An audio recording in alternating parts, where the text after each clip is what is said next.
Welcome back to the AMSOIL Championship Snowcross Series. Mike Schroeder along with racing expert Farron Meeks. One of the highlights this season has been the ISOC Pro Privateer Awards. Pro Privateer points are awarded to non-factory sponsored privateer racers. These are weekend warriors who challenge the big factory riders for some well-earned cash. And this season, the winner of the ISOC Pro Privateer in both the stock and open classes is Paul Bowerly on an Arctic Cat. The number 24 collects close to $20,000 from ISOC. Congratulations, Paul. No more sleeping in the back of the trailer. Caterpillar Pro Stock Final coming up. Tim Tremblay knows what he needs to do points-wise, but I'll tell you what, as you can see, probably one of the tight points battles right now between Danny Ebert and Emil Lohman for third and fourth place points. Your number one qualifier right there, Ross Martin. Boy, has he been consistent. There is the NSK driver, Tim Tremblay. Look at the focus. He knows exactly what he needs to do. All lined up, 15 drivers. This is the Caterpillar Pro Stock Final. We're underway. Green we go. Boy, did you see Corey Davis get pinched out there? Corey Davis, a couple of the Warner boys saying, hey, let's pinch him right off the start and put him back into the pack. Well, as he got pinched out, Ross Martin said, you know what, I qualified number one. Let's show why I qualified. Oh, and Brett Bender comes off track on the top side. Oh, here he comes. He's coming back in. Oh, no. Well, Martin out in front, just looking so solid. And behind him, Danny Ebert. Ebert doing what he needs to do points-wise and got a good start. We talked about that. Danny Ebert, Emil Lohman having that big battle, Mike. It's going to be fun to watch. They go up to the top of that Polaris Assault. They'll make the short downhill and then the Arctic Cat catwalk. There you see Ross Martin. Look at the drop in elevation. This thing has gotten so jewed out. It is Taylor in third.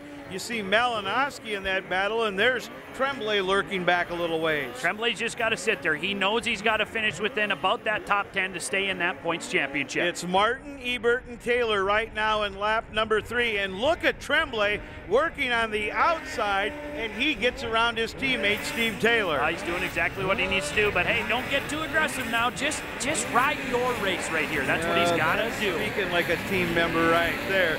Look at them down here as they come down. Tough part of the course. And what? Oh, and look at Paul Bowerly. He lands on the hood of Matthew Marin's sled. Now, you see the 27. That is not Emil Lohman. It's Matthew Marin. Take a look at it here, Mike. They both kind of get shaken up here, and they both get crossed up. And look at how close this was to being really bad. They both come out of it clean, but man, what a bad break for those two guys. Think of that studded track spinning around. It landed on the sled instead of the driver. Both the guys up, well, a few parts here. You got smart parts. You got to get those picked up. Back out racing. Meanwhile, let's take and watch as they go around, working towards the end of lap number 3 here, as you see Danny Ebert, and right behind him is Tremblay. Tremblay has really picked up the pace. Down through that last corner, then they'll come across the AMSOIL finish line. Ebert sitting in second. He takes and works down, and then they check up. Now, this is where Tremblay's been huge. He goes way outside and almost gets a slingshot on the uphill. Look at him here as he works his way on that uphill, skips that first one and makes the pass. And he made it look so easy. He found some flatter ground up there and was just able to go. Let's take a look at it one more time here in the versus replay. On the outside, Tremblay, pin on, way to the right of the track, finds the flat spot and gets around Danny Ebert. What a great move by him. And look at him cut to the inside, knows he's got to cover that inside line and not let Ebert back into the race. Well, he's up right where he needs to be point-wise. Meanwhile, Martin Tremblay, and there is Emil Lohman, as Emil now has gotten around Steve Taylor into third place, or rather Danny Ebert. Yeah, well, that's going to be that points battle we were talking about, Ebert and Lohman, and we're going to have to see how that all unfolds at the end of the race. Racing continuing. As you see, the NSK Skidoo of Tim Tremblay. Is the championship his? Where he's sitting right now, it should be.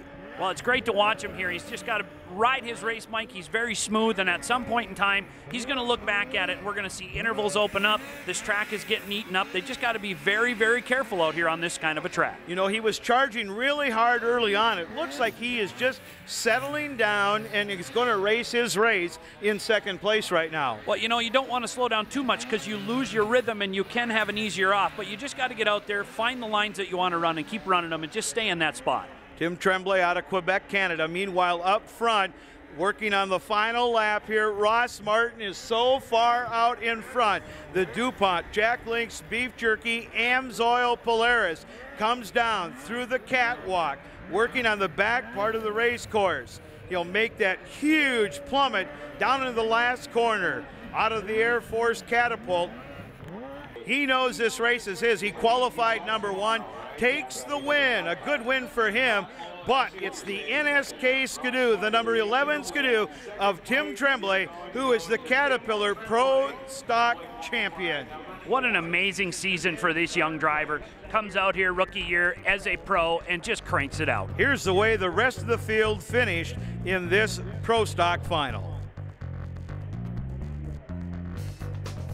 I think I started in 6th or 7th place, and then after that I just made my way up to actually Ross Martin. I was just behind him and tried to pass him, and then after that, after 3 or 4 laps, I thought maybe it would be better to just get second and secure my championship. So I just kind of slow down and get second. So are you already focused on next year snowcross racing? Yeah, I'm planning to try to find some snow before everybody else and make sure I'm going to be ready before Duluth and maybe on the top of the podium. Tim, again, congratulations on an amazing season. I'm sure everyone is just, they can't wait to see you next year. Thank you. Still ahead, it's the last race of the season on the AMSOIL Championship Snowcross Series, and the Pro Open class is on the line. Find out who grabs a handful of throttle to win the Stud Boy Hole Shot Award and beyond. Hard to forget this moment. Garth Kaufman at the Eastern Nationals in one of the most spectacular crashes of the season. The G-Man felt about 10 G's of force, did a headlight check, and got shot to the moon. Garth landed on his feet like a cat on his Arctic cat. But first, here's today's AMSOIL Tech Tip. A couple simple things that I would recommend for keeping a sled in good shape for next year is run it out of gas, you know, so that there's not dead gas sitting in the bottom of your carburetors all summer and getting all schmaggy looking, and get that taken care of.